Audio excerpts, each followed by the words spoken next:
We begin with that massive blow to President Trump's economic agenda. Last night, a federal appeals court ruled that most of Trump's tariffs are illegal, explaining that the president misused his authority when he imposed them under an emergency power statute. The court said that only Congress had the authority to apply such a sweeping measure. Putting it this way, quote, the core congressional power to impose taxes, such as tariffs, is vested exclusively in the legislative branch by the Constitution. The Trump administration will likely appeal this ruling to the U.S. Supreme Court, and the tariffs will stay in place as the case proceeds. The case was argued by former acting Solicitor General Neil Katyal, who had this to say about the ruling last night. You know, the president under our Constitution is given no power to impose tariffs. Our founders expressly gave that to the Congress in Article 1, Section 8. And President Trump himself recognized that last time when he was president. He went and asked Congress for the authority to tariff, and they said no. So President Trump this time around just did it on his own. And what we said is you can't do that under the laws and Constitution of the United States. And that's what I'm glad to see the court reaffirm today. Joining us now, President and CEO of the Center for American Progress and former domestic policy advisor under President Biden, Neera Tanden, and conservative attorney and president of the Society for the Rule of Law, George Conway. George, I want to start with you. The Supreme Court, that's where this feels like it's going at this point. How do you think they're going to rule? I know we got to be careful about trying to get into their heads, but you've been there.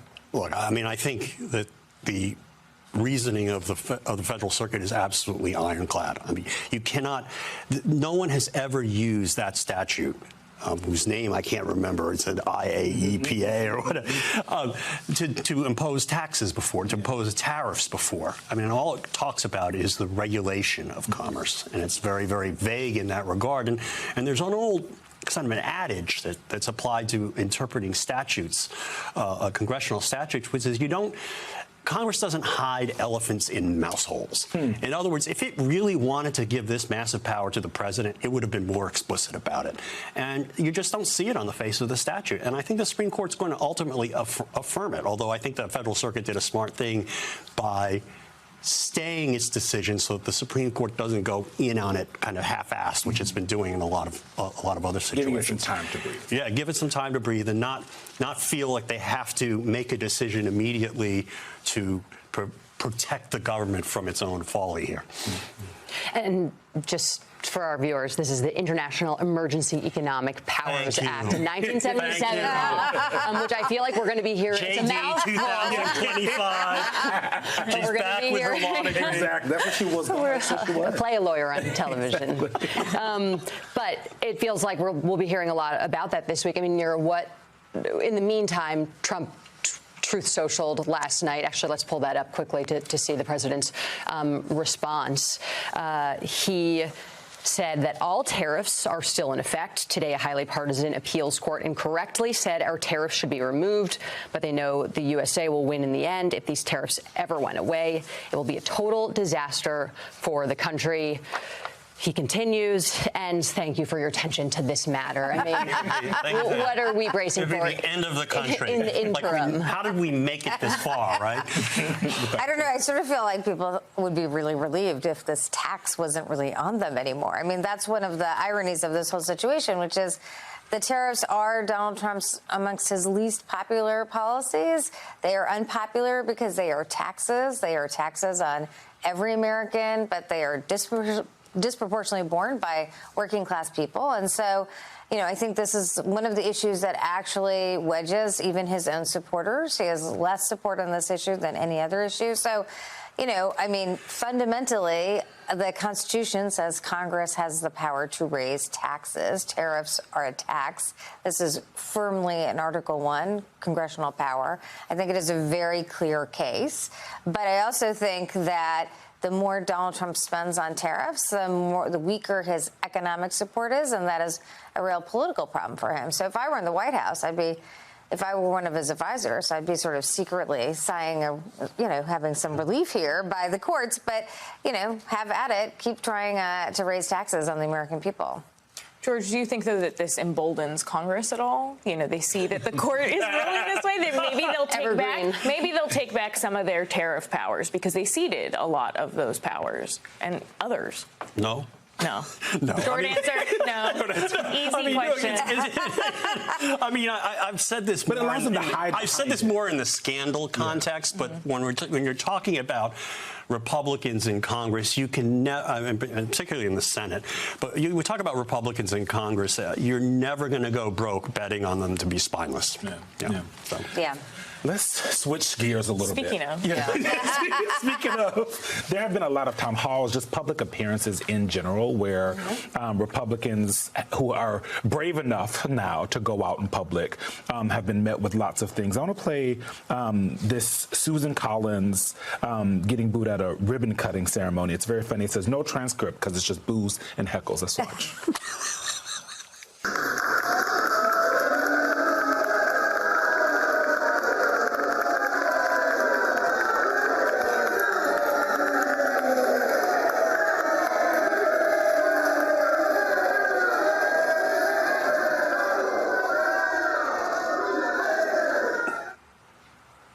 And now let's take a look at Barry Moore, representative from Alabama, escaping out of a town hall after getting heckled so much.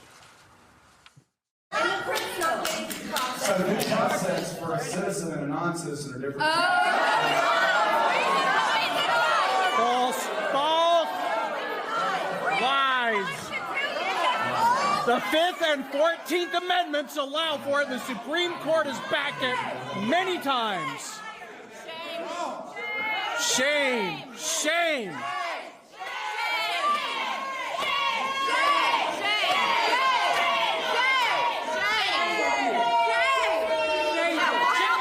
Bye, Felicia. That 90s movie by Felicia, still giving to this day. Neera, we've talked about this over and over again, that we've watched Republicans get booed, but do we think it actually translates into votes easily? It feels like Democrats are going to have to do something with this energy. Well, I mean, I think there's a lot of news on this topic. Joni Ernst decided not to run for re-election. Perhaps one of the reasons why she decided not to run for re-election is she faced a town hall in which people said to her, people are going to die from your vote. And she said, we're all going to die. And I think that she looked at the polls. There was a poll out this week showing that she was being beaten by one of her Democratic opponents, Zach Walz. And I think she really looked at that and said, why am I going to run again? So I think there's a lot of talk of the political prowess of the president, but when you look at what's happening with these town halls, for those of us who remember the Tea Party, the anger at these town halls is so much greater. The reason why Susan Collins had that experience is in part because she has refused to have town halls. So people literally went to this event and there was a ribbon cutting, where they expected it to be very nonpartisan. And people were so angry that they, basically hijacked the event because there was no other way to express their concern to her. And I think people should recognize that there's incredible anger. Republicans want to say these are all, some interest group back. This is actual Americans angry at the actions of these members of Congress. And that, I think, is one of the reasons why Donald Trump is trying to avoid the election by redistricting. Well, and actually, I think let's take a look, if we can, at the Quinnipiac poll to see where voters actually are on some of Trump's top issues. When we look at them, I mean, sending troops to D.C., the economy, trade, crime, these are things that voters are all disapproving of. Those are his top issues, the things that he has brought to the forefront of his agenda right now. I mean, I don't know, George, what has to give here for this to actually convert to Democratic gains in some way? I mean, it does feel like Congress right now, since Trump has a trifecta and Republicans run the show, that this just might blow over. A few more bad news cycles for Trump, but we're still, a year out from midterms? I mean, what does this mean? I don't think it's going to get better for him. I mean, the only thing that's helped him lately is that tariffs being stricken down. I mean, that's the only thing. The court's helping him there. But for himself, he's not helping himself. And I think it's important, it's incumbent upon the Democrats to keep talking about these issues that people don't like, because, you know, the bad news about the trifecta is you're responsible for everything. And they are responsible for everything. And they are responsible, it shows even more by the fact that they are doing things that nobody has even thought of doing before. And nobody can understand why they're doing some of this stuff, including the people who voted for it. So I think, I think it's important for the Democrats to keep focused on all of these issues that are pissing people off, and just keep hammering on it. There's just no alternative to it. Today, we speak with some reverence about the U.S. Constitution, the document remarkable for its time that established our democracy and still guides and informs our rights and freedoms to this day. But when the U.S. Constitution was presented to the Founding Fathers for ratification, they weren't universally enthusiastic about it. In 1787, ever the optimist, 81-year-old Benjamin Franklin delivered his final speech to the Constitutional Convention in Philadelphia.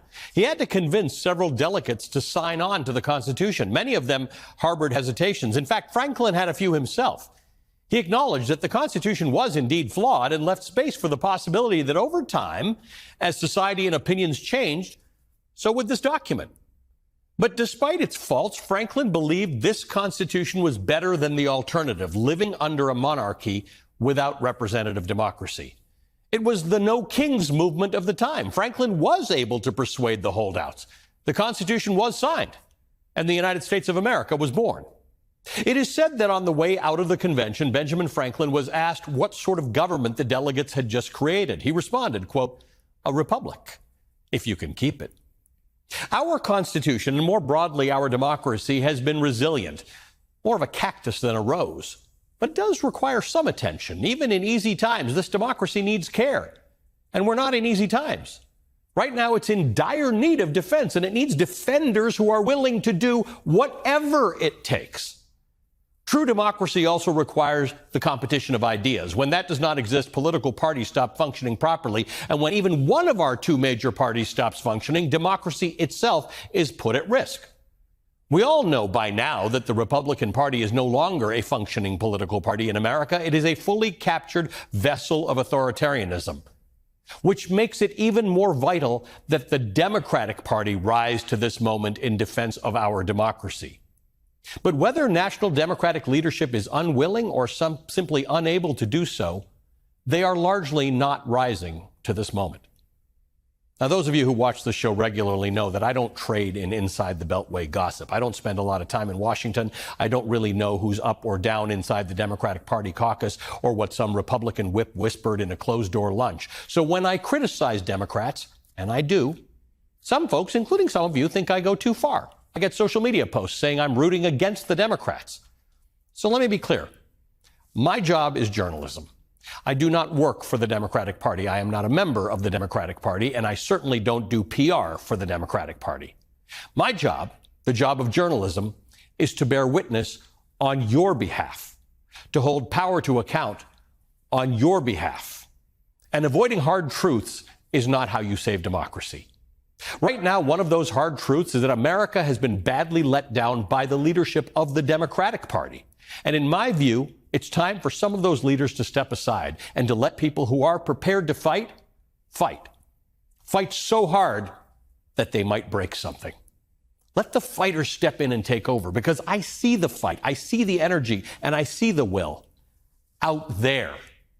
I see it in voters in Iowa who just flipped a Republican state Senate seat in one fell swoop on Tuesday. They ended the Republican supermajority chokehold on that state. I see it in Texas, where people fought tooth and nail against Trump-backed gerrymandering. You might say they lost the battle, but in my opinion, their actions will prove one day soon to have won the war.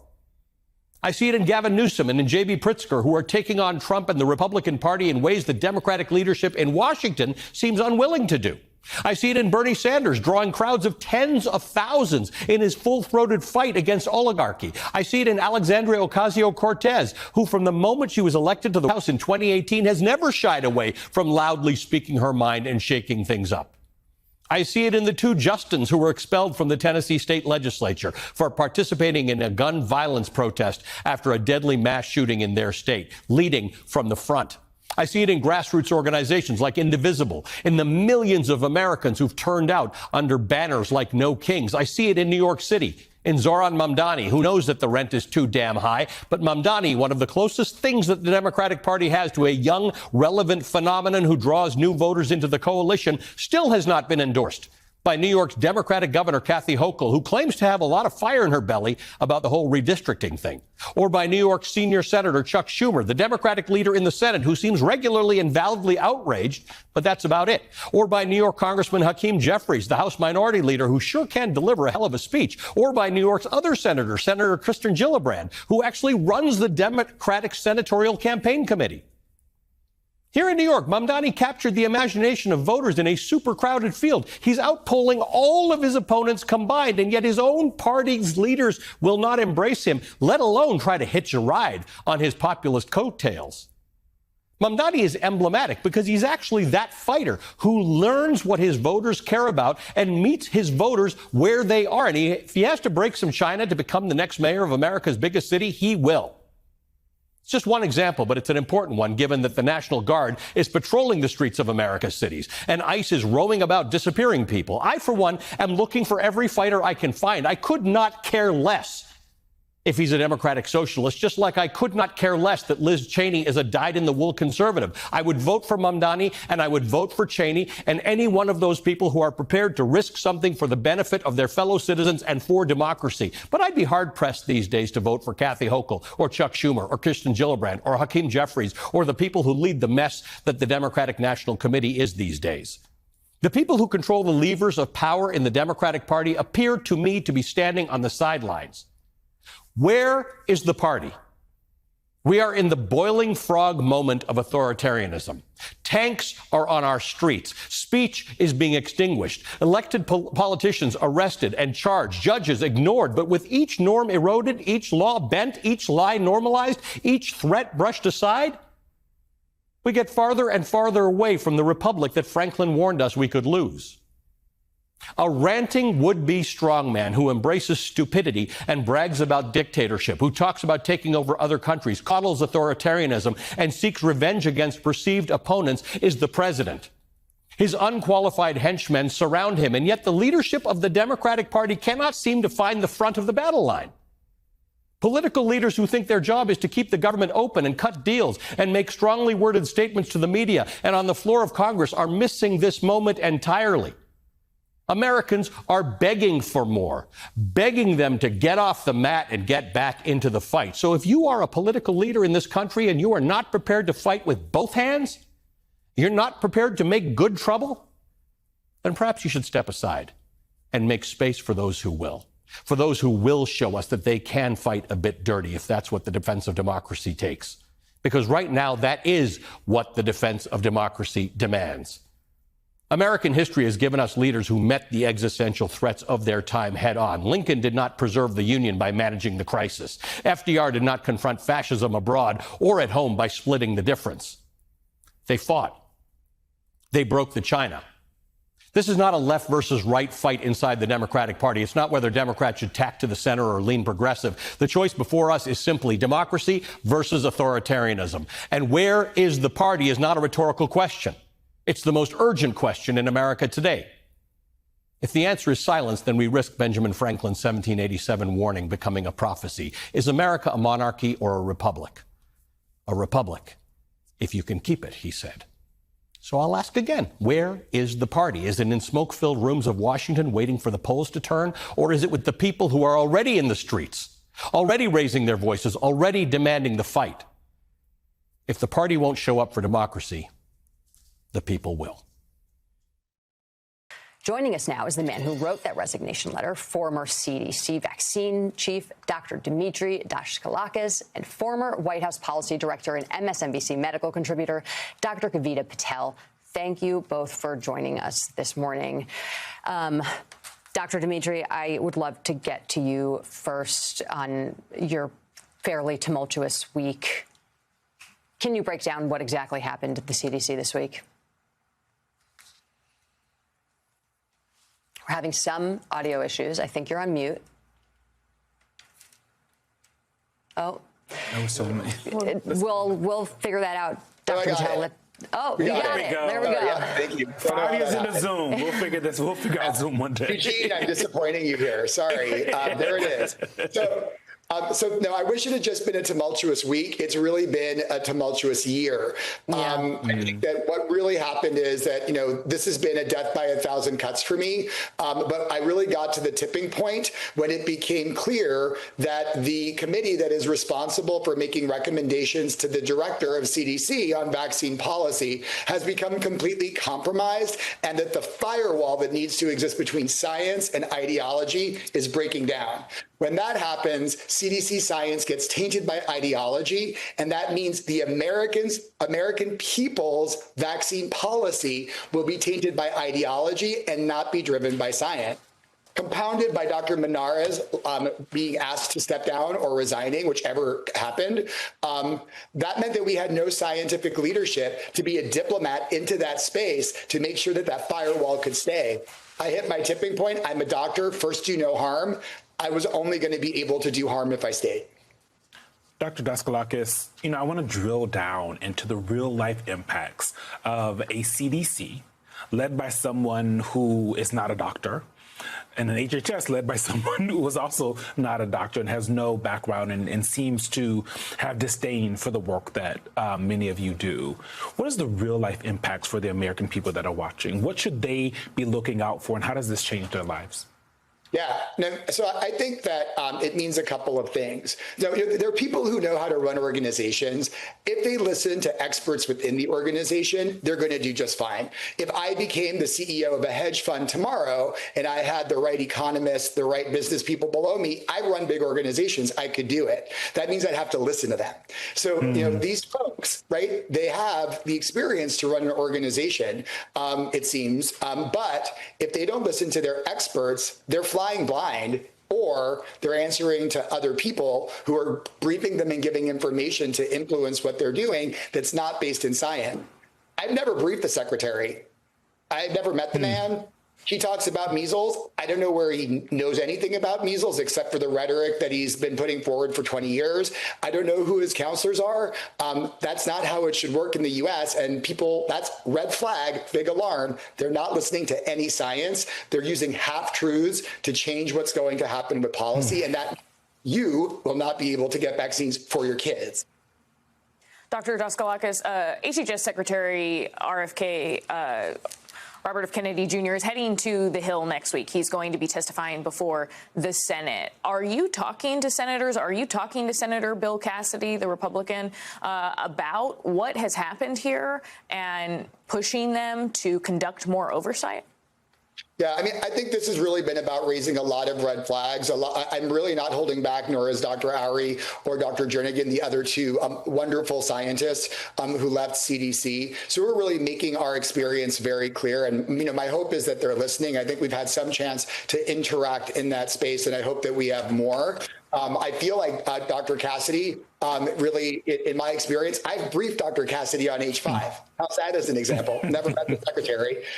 He was great, asked really important, good questions. So I trust that his scientific chops are going to be the thing that will hopefully get us to the other side of this so that CDC can do its job, which is protect American people.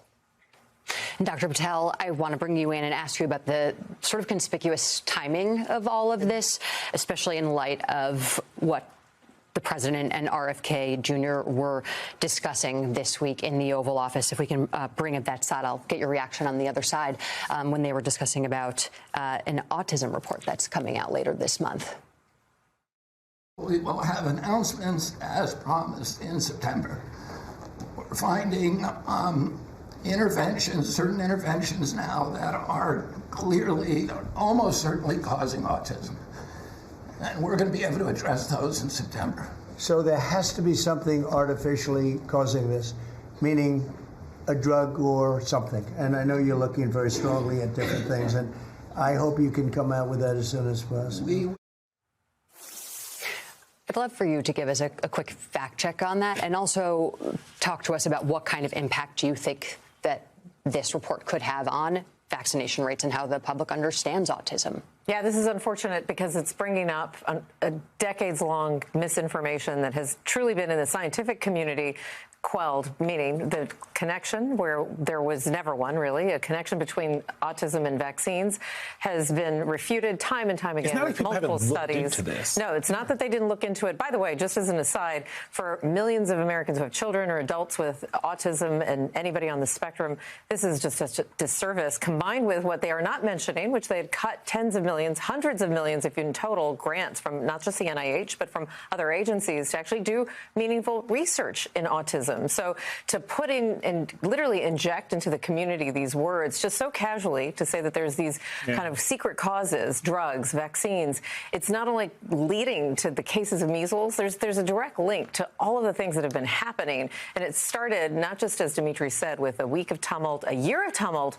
It started with years of this misinformation that actually started even in the first Trump administration, because many of these people have been kind of laying the bricks since that time to take down. It's not just RFK Jr. It's much bigger than that. Getting rid of RFK Jr. is not going to take away this problem entirely. It'll start the possibility, but the damage has been done, and I fear it's been done for decades. And it's embedded in a lot of the right, and most importantly, in the president himself. Right.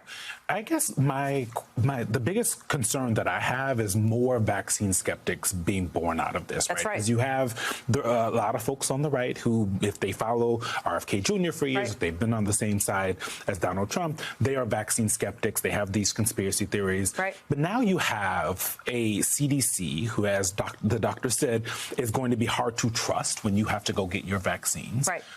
Now you're going to have other folks that are vaccine skeptics. Where does that put us as a country? It puts us in a dangerously perilous place where we will lose our measles status as having measles eradicated. We almost lost it with the Texas cases that spread across the country. We used to be the first for the benchmark in public health for much of the world. What we did, the World Health Organization, many other countries would follow. We will soon be the place that people can't follow. The people are skeptical and don't have the resources in other countries to create that on their own. So we will be running this fractured global system. And that just, by the way, that takes us back a century. That results in all the kind of preventable deaths, admissions, hospitalizations, morbidity, mortality, all the things that should scare you are happening. And what's even more concerning, for the first time in a long time, I don't go to the CDC.gov website all by itself. I'm going to AAP.org. I am trying to crowdsource scientific resources, not from the place that I should trust the most, with people.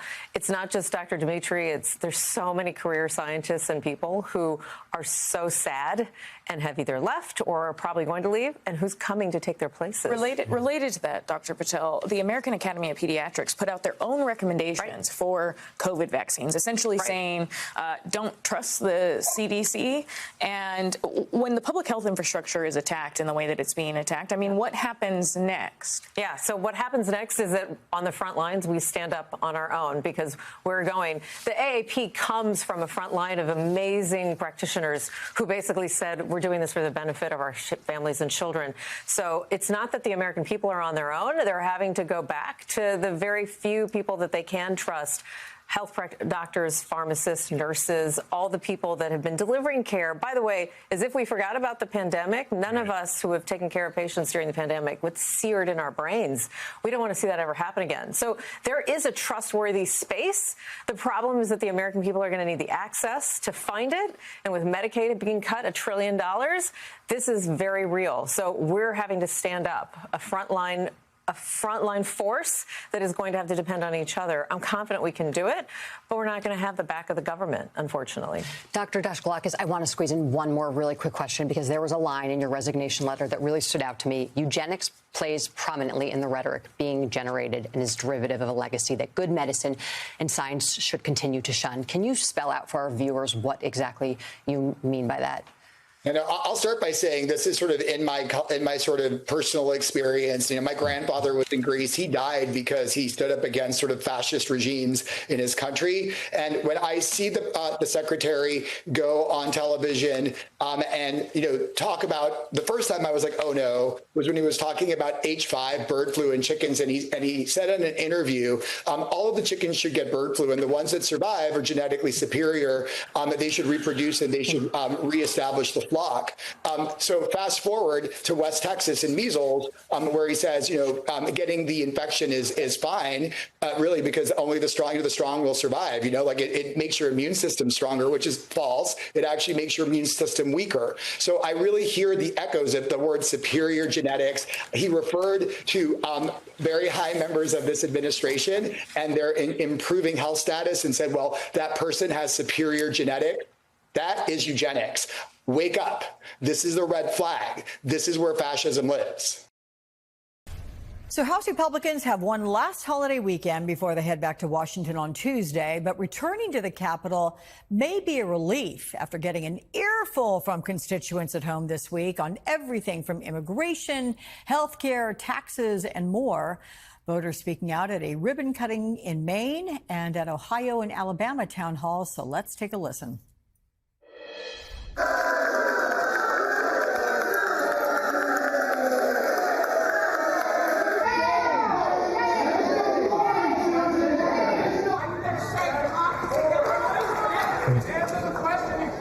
Trump is doing a great job of securing our border.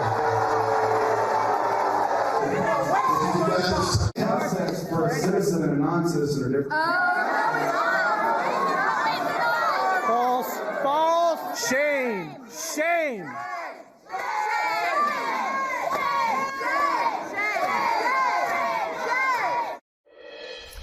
Wow. Megan Hayes and Maura Gillespie are back with me. Do you want to guys quickly react? Megan, you first, and then Maura. That's pretty harsh rhetoric. I mean, it sounds like constituents were not at all buying what these representatives were selling. Yeah, I mean, this is where elections matter. These representatives, they respond to their constituents. They owe something to their constituents, and they view it that they are now getting their members are now bending to Donald Trump. These are wildly unpopular policies. The tariffs are taxes on the middle class and taxes on the American people. That's all that they are. They're taking away Medicaid and benefits for children with the big, beautiful bill. So, I mean, these constituents have a right to be angry, and they are showing their displeasure to their members. And this is really concerning heading into the midterms. Maura, your thoughts on what we heard? Just a round of applause for these members for actually doing an in-person town hall, because I know plenty of members of Congress who do not do them for this very reason, because most likely as a society, we are more apt to show something to complain about it than we are to celebrate it. And that's a sad reality, but it is. I mean, think about comments that are made on restaurant reviews. More often than not, they're probably negative because people go and complain rather than they go to say, yeah, we had a great meal. It was lovely. And it's unfortunate, but it is the reality. So I just want to say to these members, it's a good thing that they went out to their communities to listen to people and let them vent and let them share how frustrated they are. That's a positive thing. I know it doesn't feel like it, but kudos to them and to their offices for doing it. Well, that's your interpretation, and it is certainly for constituents, but there are some who are hearing all this that are not taking it as well. Let's consider, Megan, the NBC report that Iowa Republican Senator Joni Ernst will not run for re-election next year. And look, we all remember her viral town hall moment. Are these reactions, again, showing these elected representatives we're not buying it, and you've got to do something to change it? And what extent do you think they will do something to change, given the tenor in Washington right now? Look, I think the arrogance of that town hall really hurt Joni Ernst in her comments. It was extremely arrogant. The policies are extremely unpopular, even in a deep red state. Taking away Medicaid is really an unpopular policy across the United States. Look, a Democrat may not win in a very red state like Iowa, but maybe a true Republican with actual morals and ethics and will have the same ideology as the actual Republican Party could win, and not someone who's just going to kowtow to Donald Trump. And Maura, we had Republican Congressman Mark Alford from Missouri, and in that one, look, he's going all in town halls, 15 of them, right, across 4 days, and he says he is treating them as listening sessions, though he is getting an earful from his constituents. But is the strategy to push through and just hope the negativity passes? I mean, at least, to your point, You're showing that you're present among your constituents. Is it the right move? I do. I think that politics is local. And when you actually listen to people who you're trying to garner their support, you're trying to get their vote for whether it's a district seat or Senate seat, you're looking to hear from them and let them know that you're their representative. And I think what Joni Ernst's mistake was not relating to her constituents, that flippant remark that she made. She's not Donald Trump. And to be able to have the kind of impact that he has had where he gets away with comments like that does not transfer to every Republican in Congress or any candidate running for office. And so she learned that clearly. But I think for members like Alford and others who are doing town halls, it is to the benefit of them as candidates as well as representatives. To be truly a representative for your community is to listen. So let's talk about Gavin Newsom, and I'll start with you, Maura, because he makes noise while taking on Trump. His support among Democrats is, in fact, surging. There's a new Emerson College poll that has 25% of Democratic primary voters supporting Newsom. That's up from 12 points just in June. Sure, we're years away from 2028, but what does this snapshot show at this point, Maura? I think this most recent attempt by the press office to show a mirror to Donald Trump and to MAGA supporters of what the president does on a daily basis on his Truth Social accounts and social media by using the all caps and the "thank you for your attention to this matter." I mean, the fact that they have said how juvenile it is, how can you then not say that what the president of the United States does is as well juvenile? So I do think that that's been a proven tactic, and it's been helping kind of position him as a leader in the Democratic Party who's willing to hold the mirror up to Donald Trump. And again, I think when we look at politics, hypocrisy is so frustrating because if we fail to be objective, we lose. And we as a collective, we lose. And that's what you're seeing play out right here, this hypocrisy, this failure to be objective. And to that point, Megan, Newsom's support grew across Democratic groups. I mean, is he really sagely tapping into public frustration, just like Trump did when he made similar gains in the 2024 election? Yeah, absolutely. I think that people really appreciate that the Democratic Party or someone in the Democratic Party is showing leadership and showing that they're willing to fight. It's incredible to show the absurdity of Donald Trump's Truth Social post and his comments that he makes while he's president, which is incredible. Watching the full Republican MAGA meltdown is also really incredible to watch. I think the Democratic Party really appreciates that someone is making the effort to just shed a light on how absurd Donald Trump is being and behaving. And so I think that is why he is surging in the polls. And Maura, we also have former President Obama, stepping again into the political spotlight, fighting against Republican redistricting efforts. He released this video with former Attorney General Eric Holder. Let's all take a watch. We're facing an existential threat to our democracy, and we need your help. Rather than facing their voters at the polls next year, they're trying to silence them instead. Eric and I started the NDRC to win fights like this. So, if you want your voice to be heard in next year's midterm elections and beyond, help us meet this moment and preserve our democracy. How effective is an ad like that? How can Democrats use Obama most effectively if he is willing to take a more active role?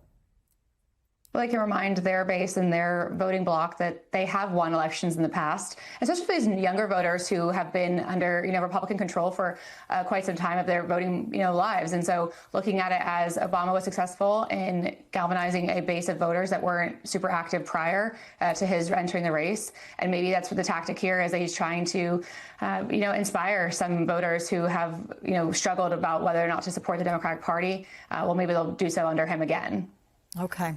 Megan and Maura, ladies, thank you so much. I hope you enjoy your Labor Day weekend and come on back next weekend. Thank you.